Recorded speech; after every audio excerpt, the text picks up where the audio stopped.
Just before midnight on Christmas Eve, DJ Mdu Ngoma switched off the sound. He packed his equipment. The tavern was closing. But some patrons refused him to.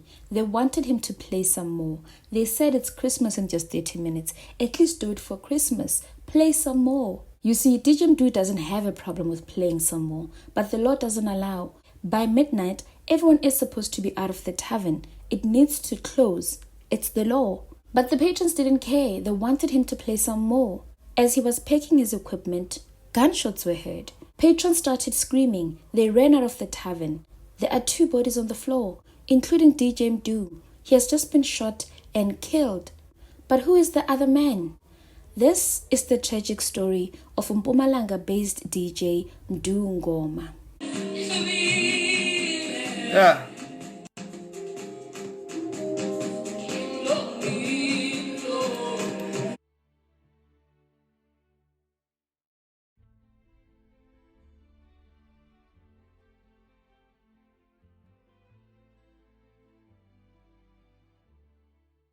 Welcome to True Crime with me, Julia. I hope you guys had a beautiful and a blessed Christmas. I come bearing bad news. On this channel, we look into true crime cases that have happened in South Africa. Today's case broke just 30 minutes before Christmas, so it is very new. It is based on news reports, it's based on a police report, and as it stands, it is based on allegations. So let us get into the story. They discovered the 2 bodies, and only to learn that one of the men that were found lying motionless with a gunshot wound, they actually allegedly shot the DJ and then turned the gun on himself. DJ Mdu has 2 obsessions, his music and his wife. I scrolled through his social media and that's all I saw, a man who just loved his job and he loved his family. He was 33 years old by the time of his passing. He was just 2 weeks away from turning 34 years old in January. According to his social media, he's from White River in Mpumalanga. He is happily married. He studied at Hazyview Comprehensive School and he says he studied at the Durban University of Technology. He worked at the Ghirardelli Chocolate Company. He also worked at the Maikuyan News before he took the path to be self-employed. So he was mainly a club DJ and he was getting bookings around his area in Mpumalanga, and also he toured around Limpopo. Yeah. We are trying, hear music. Yeah.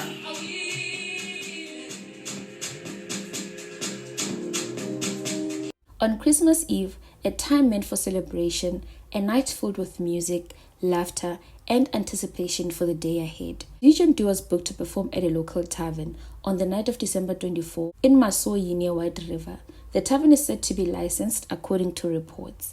In South Africa, the operating hours of taverns, pubs, and nightclubs are not optional. They are a legal requirement. Liquor licenses are issued by provincial authorities, and each license clearly states when alcohol may be sold and when music must stop. Once closing time is reached, service must stop. The music must go off, and patrons are required to leave the premises. Trading beyond licensed hours is illegal, and responsibility falls squarely on the license holder. This includes ensuring proper security, controlling access, and preventing weapons from entering the venue. Police have repeatedly warned that many deadly tavern shootings occur after closing time, when alcohol continues to flow, tempers rise, and rules are ignored. Extended trading hours are only allowed with special permission, usually for major events or public holidays. Without that approval, no venue has the right to have extended operating hours. Authorities say strict enforcement of these laws is not about shutting down businesses. It's about preventing violence, protecting lives, and ensuring that a night does not end in tragedy. In Mpumalanga, taverns and shebeens licensed for on-site drinking are legally allowed to trade from 10 in the morning until midnight. Once midnight is reached, alcohol sales must stop, the music must be switched off, and patrons are expected to leave the premises. It was just before midnight at the tavern in Masoyi. The mood was festive. Everyone was enjoying their drinks and the music. Behind the decks was DJ Mdu Ngoma. As closing time approached, DJ Mdu started packing his equipment, signaling the end of his set. But according to the police, not everyone was ready for the music to stop. Investigators say patrons were not really happy. One of them became angry after the music was switched off. Words were exchanged. The argument allegedly centered on demands that the DJ must continue performing despite the tavern preparing to close. What should have been a minor disagreement escalated rapidly and fatally. Police alleged that the patron, identified as 28-year-old Tshwarelo Sibiya, took out his gun during the confrontation and shot at DJ Mdu. Shots rang from inside the tavern. Patrons screamed and fled in panic. They ran out of the tavern. Police from Masoyi were patrolling along the R538 as part of their festive season operations. When they saw the group of people running out of the tavern, they then went inside the tavern. They found the two men lying motionless with gunshot wounds. They found DJ Mdu already deceased.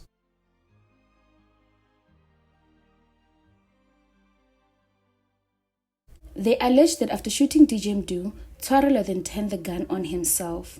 But as the police began processing the scene, investigators made a disturbing discovery. The firearm was missing.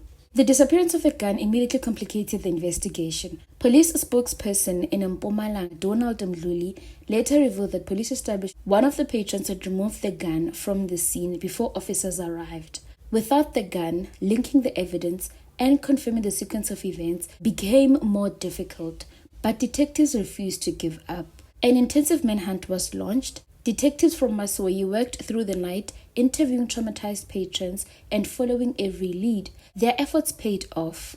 On Christmas Day, police arrested two suspects, aged 21 and 28. They discovered the two bodies, and only to learn that one of the men that were found lying motionless with a gunshot wound, they actually allegedly shot the DJ and then turned the gun on himself. However, the detective from Masoyi managed to arrest two suspects yesterday. One was found with a firearm as well as ammunition. The serial number of the firearm were filed off. So the other one, it's actually alleged to have been the one that removed that firearm from the scene, and as well as some cartridges which were also recovered during the arrest of the two suspects. So one among these suspects is faced with defeating the ends of justice. Meanwhile, the other one is charged with possession of unlicensed firearm with ammunition. They're expected to appear in court in the following week. According to the police, one suspect has been charged with defeating the ends of justice, accused of removing the firearm from the scene. The second suspect faces charges of illegal possession of a firearm and ammunition. The police confirmed that the serial number of the weapon had been filed off, a red flag that raises further concerns. The recovered firearm will now undergo ballistic testing to determine whether it may have been used in other crimes. Authorities have not ruled out adding more charges as investigations continue. This shooting marks the third tavern-related killing reported in South Africa this month. This comes days after a mass shooting in Bekkersdal where 10 people lost their lives. We have already covered 2 episodes, one of the shooting at the tavern in Bekkersdal and the story of the shooting at a tavern in Salisbury in Pretoria. Please check out those episodes as well. The police have renewed calls for liquor traders to take responsibility for security at their premises, especially during the festive season. Police stressed that patrons should be searched before entering taverns and that access control, CCTV cameras, and trained security staff are essential to prevent deadly incidents. Despite inspections and compliance checks, police admit that resistance from patrons during searches remains a major challenge. Before the patrons could come into such establishment, they need to be searched thoroughly. So what is more critical is that our liquor traders should come on board and assist us, because the issue of security falls within the authority. They need to ensure that their customers are safe. We conduct often and continuously these raids, checking whether the owners of liquor outlets are adhering to those. And if not, then we issued some fines. We close if someone has not complied accordingly. DJ Mdu went to work on Christmas Eve expecting another night of music. He never made it back home to celebrate Christmas with his family and his birthday, which was coming up in the first week of January. His death is a painful reminder of how quickly small disputes can turn deadly when firearms are involved, and how nightlife spaces continue to be fresh points of violence across the country. Yeah.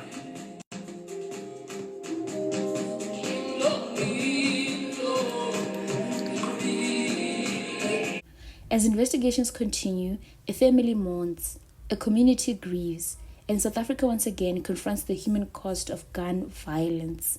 What are your thoughts on all these shootings at our taverns? What is going on? Let's talk in the comments.